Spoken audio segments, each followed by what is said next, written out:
Surviving on faith. Why does this religious community live longer than the rest of us? Our series, Living Longer, Living Better. A new ABC News USA Today poll finds almost 2/3 of Americans say it's worth practicing moderation, exercising regularly, eating properly, avoiding alcohol and stress in order to live to 100. Tonight, ABC's Gigi Stone introduces us to a community in Loma Linda, California that believes it has found the answer. Marge Jetton got her first car around the time cars were invented.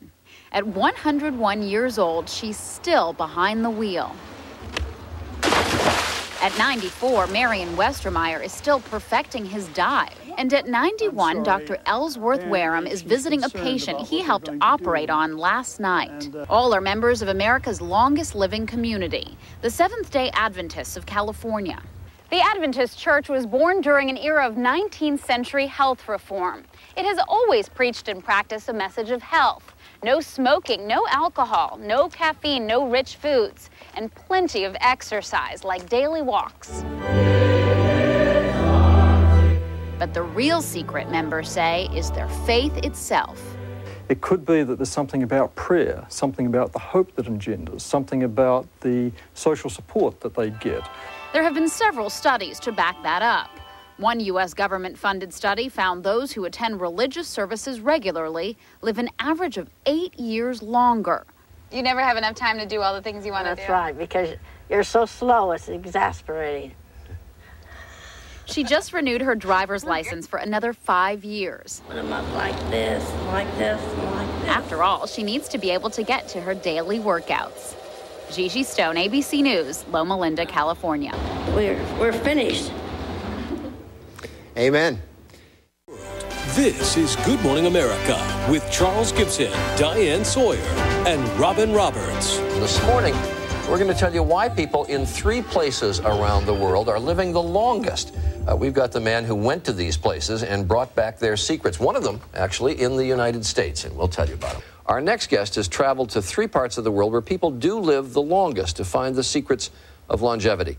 Dan Buettner wrote about what he found in the new issue of National Geographic, which is available on newsstands on Friday. And Dan joins us now. Good to have you with us. Good to be here. So the 3 places that you found, Okinawa, Sardinia, and then in the United States? The Seventh-day Adventists. They live about 10 years longer than the average American, the ones who most strictly follow Adventist way of life. In these 3 places that you studied, any common traits? The cultures of longevity are basically eat a plant-based diet. They almost avoid all meat, or they have very little meats in their diet traditionally. They also tend to be bean eaters, and they also tend to invest very heavily in family and in community. Put a huge emphasis on those 2. And what about those on Okinawa? Why? Well, first of all, they don't have a word for retirement. They don't think of life as a time where you work and then sort of stop. They have a word called ikigai, which essentially means the reason for which you wake up in the morning. And it could be a passion for karate. It could be a passion for teaching. And it's that passion that drives them into to age 100 with vigor and vitality. How about Sardinia?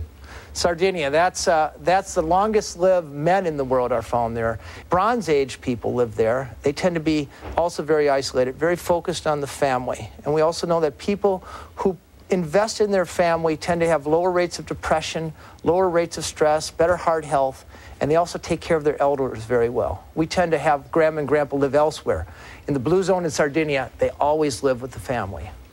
And in Loma Linda, California, you said there at the end, those who follow the Seventh-day Adventist lifestyle most closely live 10 years longer. Yeah. They're largely vegetarian. They avoid smoking. They avoid pork. They have very strong faith. 1 day a week, no matter how busy they are, they stop everything and they focus on their God and their family. And we know from studies that people who go to church at least 4 times a month live as much as 2 years longer than people who don't. So faith is probably a good thing to have, no matter what religion you are. There is a faith element in it. That's interesting. Yeah.